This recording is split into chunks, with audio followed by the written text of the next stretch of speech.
A billionaire secretly followed his black cleaning lady with her children after work, but what he saw left him in tears. Billionaire industrialist Jonathan Reeves lived in a mansion that felt more like a museum than a home. Success had brought him wealth, status, and the kind of power that caused people to stand straighter around him.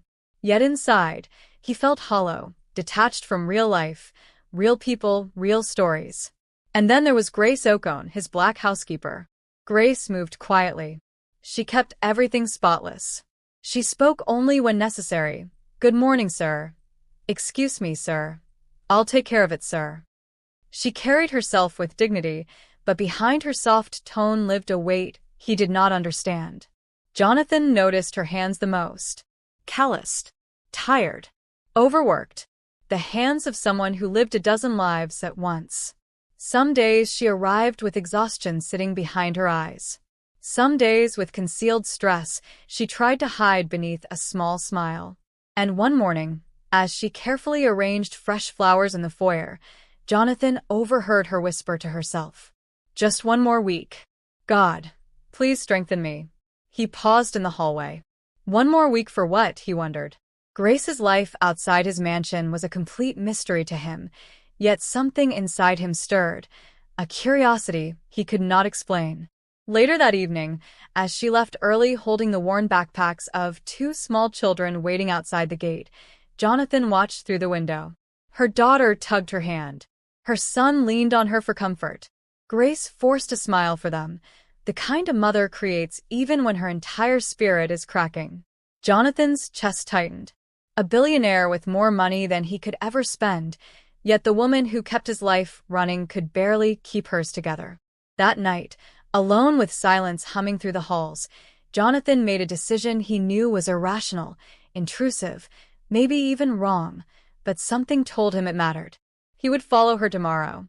Not out of suspicion, not out of superiority, but because something deep within whispered, "She needs help, and you're too disconnected to see the world beyond your gates."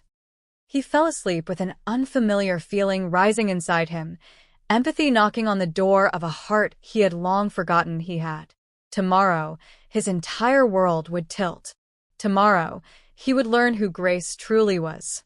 And what he discovered would shatter him. The next day, Jonathan disguised himself in a simple hoodie and baseball cap, a far cry from the tailored suits he wore like armor. He slipped out through the side gate and followed Grace from a distance as she walked down the hill with her two children, Amara and Daniel. They took the bus, a rusty, crowded vehicle covered in faded advertisements. Grace didn't complain. She simply ushered her kids inside and gave up her seat so an elderly woman could sit. Jonathan remained standing in the back, absorbing a truth he had never understood. Grace lived in a whole different world, one he had never even glanced at. The bus rattled through neighborhoods he had never driven through. Streets lined with cracked sidewalks, small vendors selling roasted corn and akara, children running barefoot, buildings with peeling paint. When they finally got off, Grace held her kids' hands tightly as they walked to a cramped one-room apartment building. The door creaked when she pushed it open. Jonathan watched from across the street, hidden behind an abandoned kiosk. Inside the little window he saw a mattress shared by three people, a single flickering bulb, a tiny table with two mismatched chairs, no refrigerator, no stove, no toys, and no complaints. Grace set down her bag, kissed her kids, and immediately began cooking on a small charcoal stove outside. Neighbors greeted her warmly, children calling her Auntie Grace, women embracing her with genuine affection. It hit Jonathan like a blow. In his mansion, she was invisible. Here, she was loved. He watched as she taught the kids homework, braided her daughter's hair, and wiped sweat from her forehead while humming softly. She moved with the resilience of someone who had drowned many times but still rose to breathe again.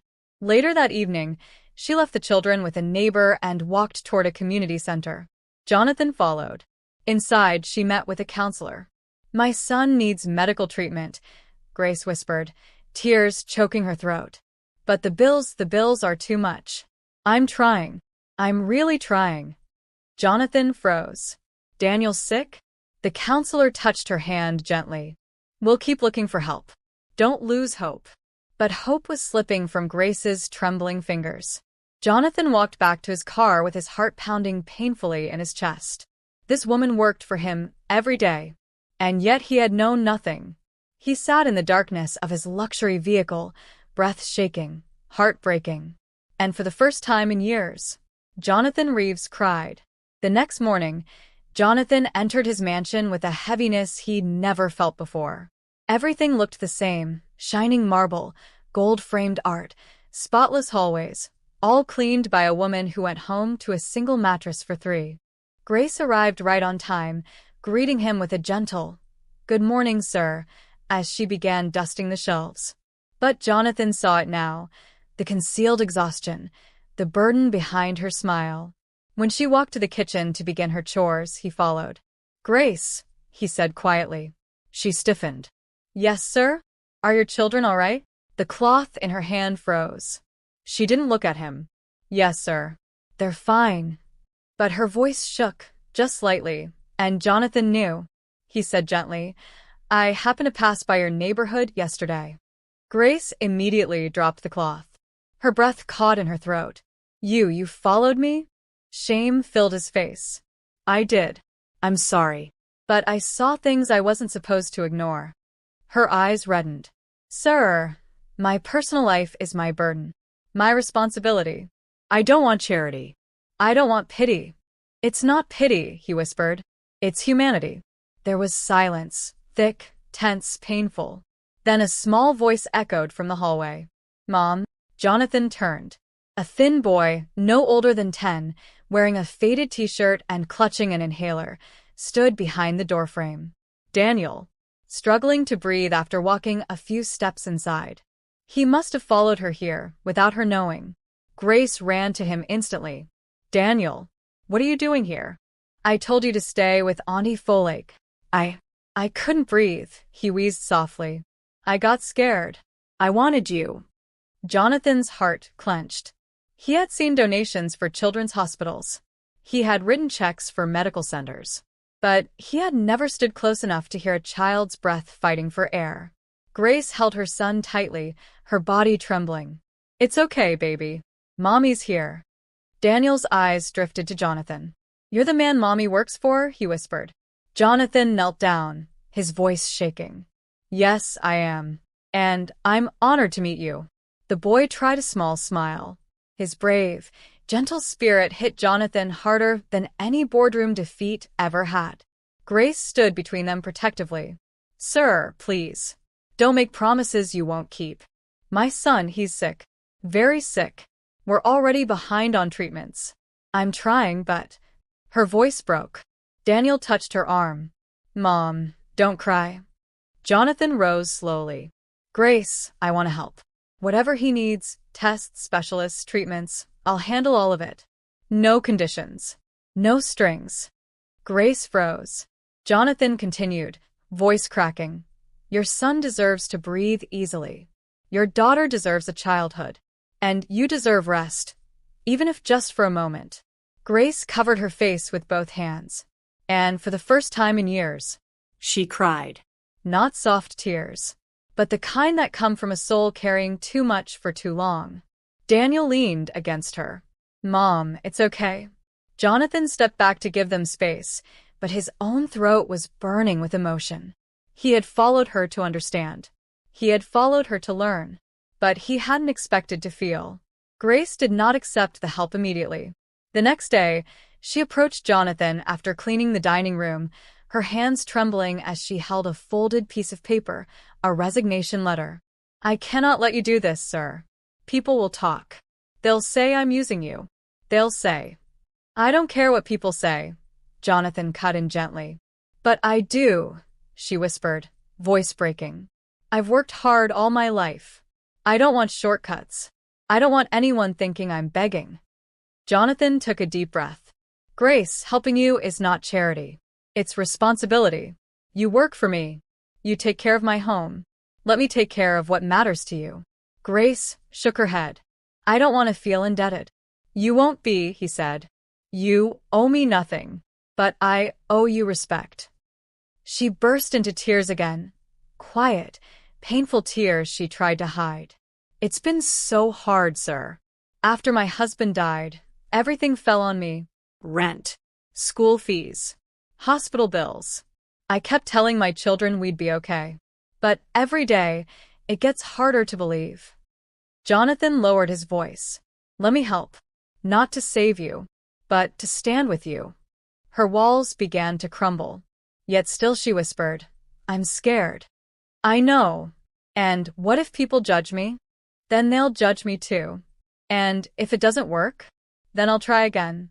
Grace finally sank into a chair, exhausted. "Okay, sir," she whispered. "Okay, help my children." Jonathan sat opposite her. "Thank you for trusting me." But more than trust, she had offered him something else. The opportunity to become the man he thought he was. Hospitals had always been buildings Jonathan donated to, not ones he spent time in. But that day, he waited with Grace in the pediatric pulmonology wing while Daniel underwent tests. The fluorescent lights hummed. Children coughed softly. Nurses hurried past with clipboards. Grace wrung her hands nonstop. Jonathan finally said, "You're shaking." "I'm fine, sir," she whispered. "No. You're terrified." Her eyes filled with tears. "I don't want them to tell me something I can't fix." A doctor approached them. "Mrs. Ocone?" Grace stood up so fast she nearly tripped. "Your son's asthma is severe. Very severe. He needs continuous treatment and a controlled environment. He's been inhaling too much smoke from the charcoal stove. Dust. Mold. Stress." Grace covered her mouth in horror. "We can treat him," the doctor continued, "but it will require ongoing medication and possibly a short-term stay." Grace sat down slowly. "How much would that cost?" The doctor named the figure. Grace bent forward, hands shaking violently. "Sir, I can't afford that." Jonathan placed a firm, gentle hand on her shoulder. "I told you," he said softly. "Daniel will get everything he needs." Grace looked at him, truly looked, and the gratitude in her eyes nearly shattered him. When Daniel returned from the tests, he asked in a small, hopeful voice, "Am I getting better, Mom?" Grace forced a smile. "Yes, baby. Yes, you will." Jonathan glanced away to hide the tears burning his eyes. He had closed million-dollar deals without blinking. But one child's courage was enough to undo him completely. Jonathan refused to let Grace take Daniel back to their cramped, unsafe apartment.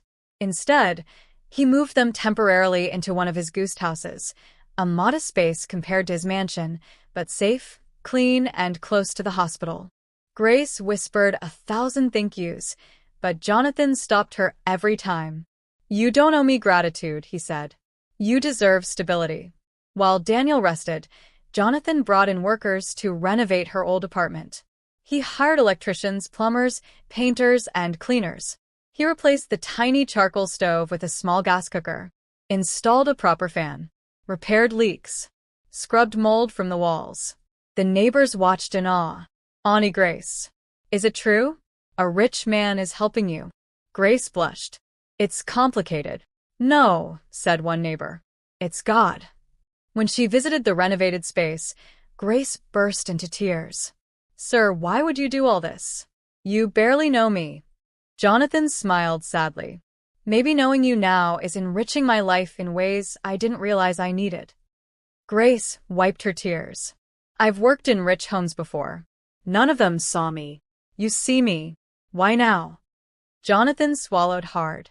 "Because sometimes life hides angels in uniforms. And I almost missed mine." Grace's breath hitched, and for the first time she smiled without pain. But help came with whispers. Soon, people in Jonathan's circles began talking. Why is Reeves pouring money into a housekeeper? Is she blackmailing him? Is he having an affair? She must be manipulating him. He's losing control. Grace heard some of the rumors. They made her stomach knot. "Sir," she said one morning, "people are talking. Let them talk. It's hurting your reputation. My conscience is louder." But Grace still feared the world's cruelty. She began withdrawing, becoming quieter, avoiding eye contact. Jonathan recognized the signs. One morning, he found her cleaning the staircase with tears on her cheeks. What happened? Your business partner's wife, she sniffed. She said a woman like me should know her place. Jonathan's jaw clenched. And what place is that? Grace's voice trembled. The invisible one. Jonathan sat beside her on the steps. You are not invisible. Not anymore. His tone was firm, unshakable. I can't control what people think, he continued. But I can control the truth. You are a woman of dignity, strength, resilience, and I will not let anyone shame you for accepting the help you deserve. Grace's tears flowed freely, and Jonathan felt something grow inside him. Not pity, but admiration. Just when everything seemed to stabilize, tragedy struck. One night, Daniel suffered a severe asthma attack. The worst yet. Grace's screams echoed through the guest house. Help! Help! He can't breathe. Jonathan sprinted across the courtyard in his pajamas. Daniel was gasping violently, eyes wide with panic. Grace sobbed helplessly. Please! Please! Jonathan grabbed the emergency inhaler and supported the boys back as Grace called an ambulance. Jonathan's hands shook as he held Daniel's tiny frame, whispering, Stay with us, buddy. You're strong. Stay with us. The ambulance arrived in minutes, but each second felt like hours. Jonathan rode with them, holding Grace's hand the entire way. At the hospital, Daniel was rushed into emergency care. Grace sank to the floor, sobbing, I can't lose him, sir. He's all I have. Jonathan knelt beside her, voice cracking. He'll live. I promise you. I won't let anything happen to him. The doctor emerged after a long, agonizing wait. He's stable now. He'll need stronger treatment and a controlled environment. This attack could have taken his life, but he's a fighter. Grace broke down in relief. Jonathan exhaled deeply, tears falling despite him, wiping them fast. And that night, sitting beside Daniel's hospital bed with Grace asleep in a chair, Jonathan whispered a quiet vow. I'm not just helping you. I'm staying. Daniel recovered slowly, and during those hospital days, Jonathan spent more time with Grace and her children than he had spent with anyone in years. They laughed. They shared stories. They learned each other's strengths, flaws, fears. Grace told him about losing her husband to a construction accident and how the company refused compensation. Jonathan shook his head. People with power forget the humans beneath their decisions. Grace looked at him gently. But not you. Not anymore. Jonathan realized something profound. Grace had given him back his humanity. Not through money, not through charity, but through truth. One afternoon, as they walked outside the hospital, Jonathan said softly, I want to set up a trust for your children. Their education, their health, their future. Grace froze. Sir, that is too much. No, he said, finally understanding. For the first time, I'm using my power right. She stared at him, really stared, and whispered, You're a good man, sir. Jonathan shook his head. No. I'm becoming one. Grace smiled. Daniel ran up, attaching himself to Jonathan's leg. Uncle Jonathan, when I get better, can you teach me chess? Jonathan lifted him gently. I'd be honored.